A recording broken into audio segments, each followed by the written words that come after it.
प्रदेश के सुंदर वादियों में बसा पालमपुर अपने हरे भरे चाय के बागानों, ऊंचे देवदार के पेड़ों और बर्फ से ढकी धौलाधार पर्वतमाला के लिए प्रसिद्ध है। हर सुबह जब सूरज की पहली किरणें पहाड़ों पर पड़ती थीं, तो पूरा पालमपुर सुनहरी रोशनी से चौंक उठता था। उसी पालमपुर में आरव नाम का एक मेहनती और ईमानदार लड़का रहता था।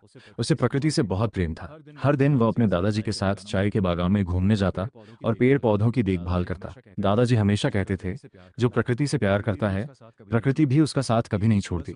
एक दिन सुबह सुबह आरव जंगल की ओर निकल पड़ा। चलते चलते उसे एक छोटा सा घायल हिरन दिखाई दिया। उसके पैर में कांटा चुभा हुआ था। आरव ने बिना देर किए सावधानी से कांटा निकाला, पानी पिलाया और पास की हरी घास खिलाई। कुछ देर बाद हिरन उठ खड़ा हुआ और खुशी से जंगल की ओर भाग गया। जाते जाते वह कई बार मुड़कर आरव को देखने लगा, मानो उसका धन्यवाद कर रहा हो। कुछ दिनों बाद पालमपुर में तेज बारिश शुरू हो गई। लगातार बारिश से पहाड़ी रास्ते बंद होने लगे और गांव के पास बहने वाली छोटी नदी का पानी भी बढ़ गया। लोगों को डर था कि अगर बारिश नहीं रुकी तो खेतों और घरों को नुकसान हो सकता है। उसी समय आरव ने देखा कि जंगल के जानवर ऊंचे स्थानों की ओर जा रहे हैं। उसे दादाजी की बात याद आई कि जानवर अक्सर आने वाले खतरे को पहले ही महसूस कर लेते हैं। आरव ने तुरंत गांव वालों को सावधान किया। पहले तो कुछ लोगों ने उसकी बात पर विश्वास नहीं किया, लेकिन गांव के बुजुर्गों ने उसकी बात मान ली और सभी लोगों को सुरक्षित स्थान पर पहुंचने के लिए कहा। रात होते होते नदी का पानी सचमुच बहुत बढ़ गया। कुछ खेत पानी में डूब गए, लेकिन समय रहते गांव के सभी लोग सुरक्षित स्थान पर पहुंच चुके थे। अगले दिन जब बारिश रुकी तो सभी लोग ने राहत की सांस ली। गांव वालों ने आरव की समझदारी और साहस की खूब प्रशंसा की।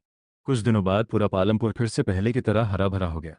चाय के बागानों में नई पत्तियां आने लगी, पक्षियों की मधुर आवाजें फिर से गूंजने लगीं और पर्यटक भी इस सुंदर नगर की प्राकृतिक सुंदरता देखने आने लगे। आरव ने गांव के बच्चों के साथ मिलकर हरित पालमपुर अभियान शुरू किया। सभी बच्चों ने मिलकर सैकड़ों पौधे लगाए और यह संकल्प लिया कि वे अपने शहर को हमेशा स्वच्छ और हरा भरा रखेंगे। धीरे धीरे यह अभियान पूरे क्षेत्र में प्रसिद्ध हो गया। दूसरे गांवों के लोग भी पौधे लगाने और पर्यावरण बचाने के लिए आगे आने लगे। आरव को यह देखकर बहुत खुशी होती थी कि एक छोटी सी पहल ने इतने लोगों को प्रेरित कर दिया। सालों बाद जब लोग पालमपुर की सुंदरता की चर्चा करते तो वे केवल उसके चाय के बागानों और पहाड़ों की ही नहीं, बल्कि वहां रहने वाले प्रकृति प्रेमी लोगों की भी तारीफ करते। आरव की कहानी बच्चों के लिए प्रेरणा बन गई। हर स्कूल में उसकी मेहनत, दया और पर्यावरण के प्रति प्रेम का उदाहरण दिया जाने लगा। इस तरह पालमपुर केवल प्राकृतिक सुंदरता के कारण ही नहीं, बल्कि अपने जागरूक और दयालु लोगों के कारण भी पूरे देश में जाना लगा। वहां आने वाला हर व्यक्ति एक संदेश लेकर लौटता था। यदि हम प्रकृति की रक्षा करेंगे तो प्रकृति भी हमारी रक्षा करेगी।